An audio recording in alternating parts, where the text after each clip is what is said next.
Ադրբեջանը բացել է իր ցամաքային տարածքը դեպի Հայաստան բեռների տարանցման համար, այս մասին հայտարարել է Ադրբեջանի նախագահ Իլհամ Ալիևը, թեման շարունակենք Արտյոմ Էրկանյանի հետ, Արտյոմ երևի զգուշավոր լավատեսությամբ պետք է ընդունել այս լուրը։ Այո, մի քանի ուշագրավ բան կա իհարկե, Իլհամ Ալիևը այս հայտարարությամբ հանդես է եկել Ղազախստանի նախագահ Տոկաևի հետ համատեղ մամլոասուլիսի ժամանակ, մեջբերեմ նրա խոսքերը, Ադրբեջանը վերացրել է դեպի Հայաստան բեռների տարանցման բոլոր սահմանափակումները եւ առաջին նման տարանցիկ բեռը ղազախական հացահատիկի առաքումն է դեպի Հայաստան։ Չի հիշատակվում ոչ հացահատիկի այդ բեռի ծավալը, ոչ ժամկետները, լոգիստիկայի մասին որոշ տեղեկություններ արդեն ունենք։ Իհարկե, հայ-ադրբեջանական սահման այդ բեռի տեղափոխման համար չի բացվել։ Վրաստանի տարածքով է տեղափոխվել մուլտիմոդալ բեռների փոխադրման եղանակով։ Այսինքն Ակտաու ղազախական նավահանգստից նավով բեռը հասել է Բաքու, Բաքվից արդեն Վրաստանի տարածքով երկաթգծով հասել է Հայաստան։ Իդեպ հետ հատկանշական է, որ հակասական տեղեկություն կա այդ բեռի տեղ հասնելու ժամկետների վերաբերյալ։ Իլհամ Ալիևը խոսել է բեռի տեղափոխման մասին որպես արդեն կայացած փաստի մասին։ Մինչդեռ Հայաստանի էկոնոմիկայի նախարար Գևորգ Պապոյանը ասել է, որ այդ առաջին ապրանքաքանակը տեղ կհասնի շուտով, այսինքն դեռ չի հասել։ Որևէ տեղեկություն չկա, արդյոք այս պայմանավորվածությունը, եթե այն իսկապես այսպես կայուն է լինելու հետագայում, վերաբերում է միայն հացահատիկին, թե այլ ապրանքատեսակներին եւս։ Արդյոք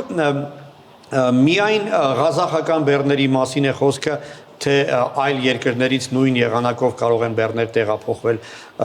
Արդյոք սա փորձնական ինչ-որ այսպես մեկ անգամյա ակցիա է, թե արդեն կարող ենք ասել, որ այս կամուրջը սկսում է գործել կանոնավոր տեսքով։ Ինչևէ, Հայաստանի վարչապետի մամլոխոսնակ Նազելի Բաղդասարյանը ողջունել է, բայց հետաքրքիր է, թե կոնկրետ ինչն է ողջունել։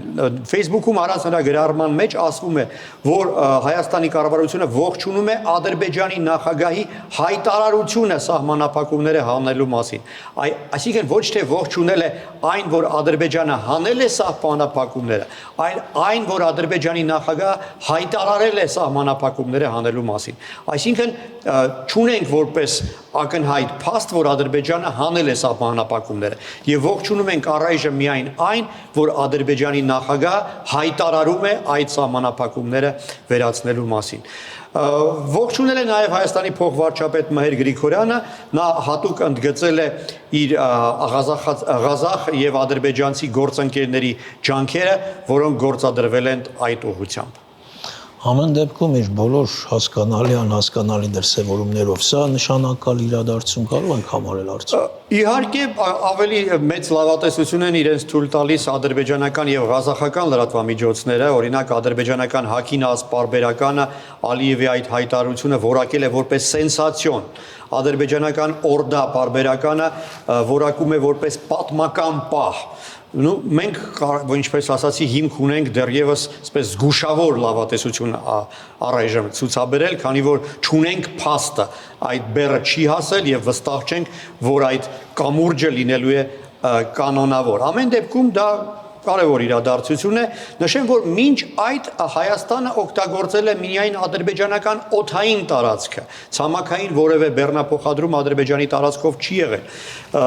2025, այսինքն այս տարվա սեպտեմբերից հայկական ավիաընկերությունները օգտագործում են Ադրբեջանի օդային տարածքը, դա տեղի ունեցավ այն բանից հետո, երբ առաջինը Հայաստանի վարչապետի ինքնաթիռը օգտագործեց Ադրբեջանի օդային տարածքը, համապատասխան բոլոր արտոնությունները Ադրբեջանի կառավարությունից ստանալուց հետո։ Իսկ ադրբեջանական քաղաքացիական ավիացիան Հայաստանի օդային տարածքը շատ ավելի շուտ է օգտագործում, դեռևս 21 թվականից այն դեպի Նախիջևան եւ դեպի Թուրքիա թռիչքներ կազմակերպելու համար եւ կանոնավոր կերպով ինչ որ փող է վճարում դրա համար։ Օրինակ հայտնի է, որ այս տարվա առաջին 4 ամսվա համար Հայաստանի պետական գանձարանը հարստացել է Ադրբեջանից ստացված 90,000 եվրո գումարով այդ ուրեմն փոխադրման համար։ Նշեմ, որ իհարկե սա լավ լուր է նաև հաշվի առնելով այն, որ վերին Լարսում ժամանակ առ ժամանակ խնդիրներ են առաջանում, իսկ ղազախական ապրանքները Հայաստան են հասնում սովորաբար հենց վերին Լարսով, այսինքն Ռուսաստանով, այնուհետ Վրաստանով։ Մուլտիմոդալ այդ փոխանցման տեսքով սկզբից երկաթգծով, այնուհետ արդեն ավտոտրանսպորտով։ Եվ եթե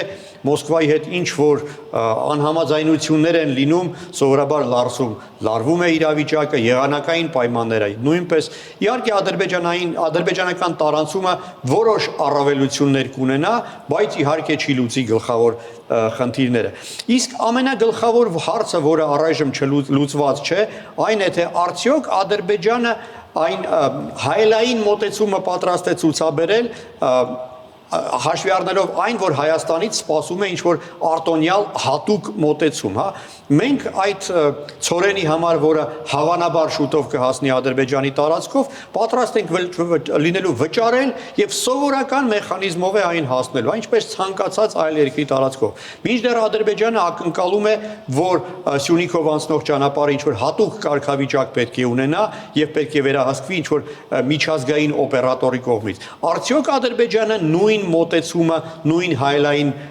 պատկերը պատրաստ է ապահովել նաև իր տարածքով հայաստանյան բեռների տարանցման համար։ Եվ արդյոք հետաքրքիր է Բաքվում ինչպես են այս լուրը մեկնաբանում։ Օրինակ Ադրբեջանի նախկին արտգործնախարար Թոֆիկ Զուլֆուգարովն է հայտարարել, որ այն բանից հետո, երբ Ադրբեջանը վերացնում է ցանկացած տեսակի արգելքները Հայաստանի բեռները իր տարածքով տեղափոխվելու համար, Բաքուն իրավունք ունի ակնկալելու Հայաստանից համապատասխան adekvat մոտեցում։ Սա իհարկե մանիպուլյացիա է հաշվի առնելով այն, որ Հայաստանի վարչապետը բազմիցս հայտարարել է, որ Հայաստանը ոչ մի խնդիր չունի Ադրբեջանի համար տարանցում ապահովելու համար եւ պատրաստ է հաշված օրերի ընթացքում լուծել այդ հարցը, եթե Ադրբեջանը դիմի համապատասխան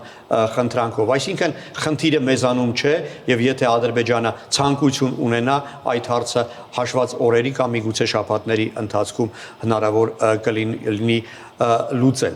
Եվ նաև կարևոր է ընդգծել, որ նույն այդ հայտարարության մեջ, որով հանդես եկավ Ալիևը, որում ողջունել է Հայաստանի կոնստրուկտիվ մոտեցումը, Հայաստանի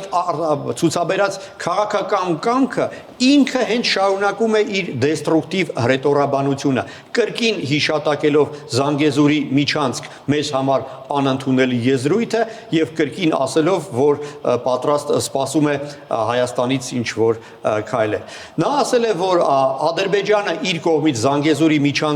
միջանցքը իրականություն դարձնելու համար բոլոր անհրաժեշտ քայլերը կավարտի արդեն գալիք տարվա կեսերին, իսկ եթե Հայաստանն ու Թուրքիան անհրաժեշտ կամք ցուցաբերեն, այդ Զանգեզուրի միջանցք կոչվածը, ինչպես ինքն է ձևակերպել, իրականություն կդառնա արդեն 28 թվականին։ Շնորհակալություն, Արտյոմ։